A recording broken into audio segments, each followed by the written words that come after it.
Okay, let's move on. So, please raise a hand if you ever imagine what your dream lifestyle would be like. And raise a hand again if you ever had a taste as to what that dream lifestyle would be like as well. Say aye. Brilliant. Well, I want to take you back to March 2014. You see, I just arrived at work in the morning. I'm by my desk organising my paperwork in my suit. The students are starting to trickle in. And the beautiful sunshine is beaming into the room. Nice morning, spring sunshine beaming in. Yet all I feel is grey and dull inside, to be honest with you, because I'm not very happy with my current situation. You know, at this job within this school, they promised me things and they didn't deliver. So I'm feeling a little bit sorry for myself. Things aren't going my way. I'm not making the right kind of progress I wanted to in my life. And to top it all off, here she comes now. Walking down the corridor with her ominous, intimidating presence. She reminds me of Miss Trunchbull from Matilda, by the way. Very large woman. Large, red face, deep, piercing, penetrating eyes. Intimidating to most. And lovely, just to start the day, she made her way into my room. And she wants to have a chat with me. Alex, is there any reason why you're here at this time? Well, I was going to be here about 10, 15 minutes ago, to be honest with you. But I had a busy morning, car park was full, I had to park outside and walk back. Yeah, so it took me a bit of a while. Alex, I mean, don't you think that's a little bit unprofessional? I mean, seeing as though Sarah's not in today as well. Not really. I mean, I'm on time for work, and yeah, I've sorted out all the cover work as well, so everything's fine. Alex, I'm going to be honest with you. I know you have aspirations of being a middle leader, ahead of you, and all that. But the way things are now, you are miles away from making that happen. Do you understand me? Imagine, I was boiling up inside. I was not happy. Have you ever felt like that? Like you wanted to say something to someone, but for whatever reason you just thought, you know what, I'm going to tone it down. We'll let it go. So that's what happened. As you can imagine, I became even more frustrated, even more disappointed in my lifestyle at the time.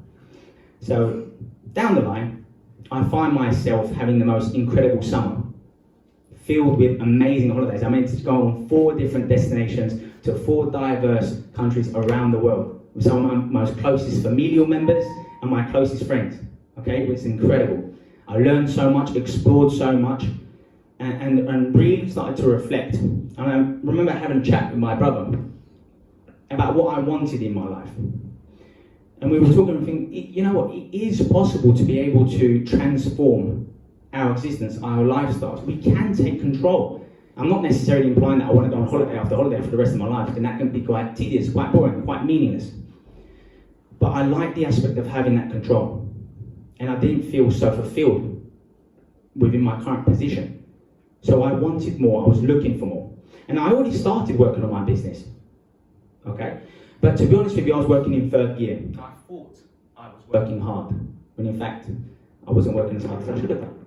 So after those 4 holidays, after that summer, I decided to take things to 5th year, even 6th year.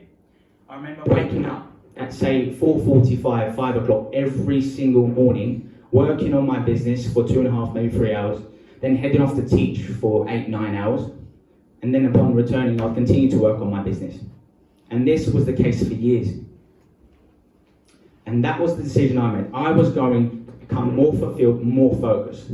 Have you ever had that moment in your life where you thought, you know what, I need to turn things up a notch, I need to be more disciplined, there's so much more that I can give and I'm not making the most of things? Well, that's how I felt.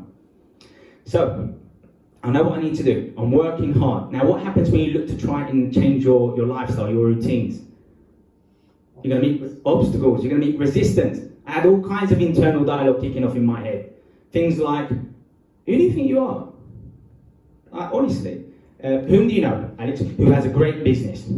Tell me who has a wealthy business that you know. I was like, I don't really know anyone who does that. I was like, okay, and out of those people, maybe 1 or 2 people you know, who genuinely loves what they do for a living as well? None. So what makes you think you can do that?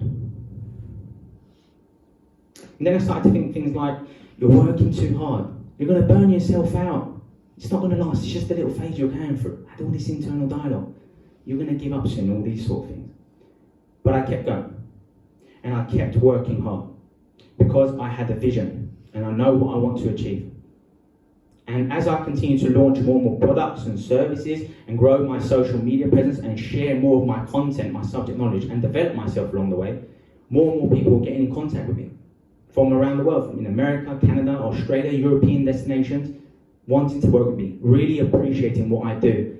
And I must be honest with you, I've never felt so fulfilled and passionate in my life. And that's what I can help you guys to do as well. To go from where you are in your life, regardless of how successful you already are or how fulfilled you currently are, there is always that next level. And I can support that journey and give you the kind of lifestyle you want. But you're going to have to be coachable. So let's move on. And we start with this section, the success strengthening system. So A, this is all about key needle movers in our lives. What have you done recently that's really giving you that leverage, that's really enabling you to become even more successful? What's creating that positive shift, that positive change in your lives?